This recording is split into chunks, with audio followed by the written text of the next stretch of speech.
सबसे पहले हम आप सबसे कुछ बतावल चाहता नहीं कि आज हमनी के एजा प्रोग्राम जाने के नहीं जाए हमनी के सुबह से आयल बने जा हमनी के काम जैसे कह सके कि टेंट वाला जैसे मान ली टेंट अपन सुबह रहे से लोग छावेला आ जब सब लोग चल जाला तब बेचारा धीरे धीरे खोले शुरू करेला तो भूमिका में हमनी के बानी जा बड़े भैया श्री पंकज राय जी उर्फ चिंटू भैया जेकर दुलार प्यार हमके बहुत दिन से मिला दावता अपने को छोट भाई लेखा प्यार दुलार देवे नहीं साथे साथे यह मंच पे उपस्थित एक गीत संगीत के सफर में हमरो काफी दिन व्यतीत भइल बा 2000 सन से ही गोपाल राय जी के साथे रहनी वहां के सानिध्य मिलल थोड़ा सा दौड़ आगे बढ़ल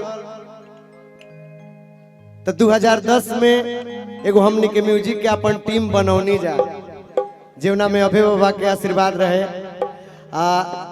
केहू भोजपुरी के दिग्गज कलाकार ना रहे जेकर हमनी के मंच के प्रोग्राम ना कोई जा केसट ना बजौनी जा जौना में के एगो प्रमाण गोलू राजा जी के गाना रहे आज राजा जी के कोरोए में बिहान होके दो रुआ सब से बतावल चाहता नहीं कि मोहन जी के जौन गाना बाजल रहे कि तोहर आइल नहीं कि खाए रोटी भात के उहो गाना हमारे बजावल रहे तो उस दौर कुछ और रहे आगे सिलसिला बढ़ल तो 2020 में जब कोरोना काल लागल का जाने कहां से का लिखल रहे कि कबो हम अनुओ ना सोचले रहनी कि जवन भजन कीर्तन मंदिर पे होखता वो चीज कबो अपना लोग मोबाइल में देखे लगी आ कोरोना काल के पहला दिने वो हमारा दिन याद बा 2020 में 22 तारीख रहे मार्च में वही दिने हमार पहिलका वीडियो 1 मिलियन गईल रहे चैता चढ़ल रहे ओकर चैत के सीजन रहे तब रुआ सब इतना प्यार दुलार देहनी कि आज कुछ दिन पहले 6 महीना पहले एगो हमार कीर्तन वायरल भइल रहस जेकरा के सब लोग प्यार दुलार देत रहस जौना के 2 लाइन गा के बता दे तनी उपेंद्र भैया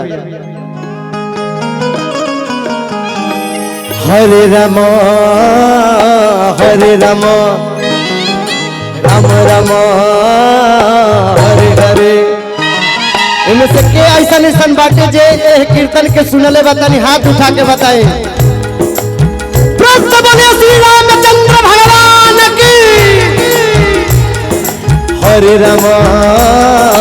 हरे राम राम राम हरे हरे हरे कृष्ण कृष्ण कृष्ण हरे हरे हरे राम राम राम हरे हरे कृष्ण कृष्ण हरे राम राम राम हरे हरे हरे कृष्ण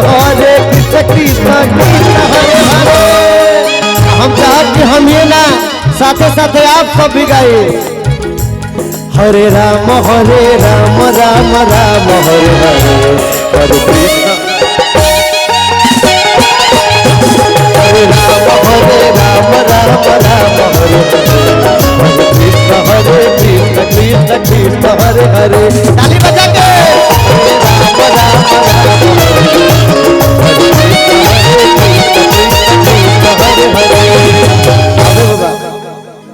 हमरा वहाँ सब के ज्यादा समय ना लेवे से कि हमरा के भगवान खुद एगो अलग दुनिया में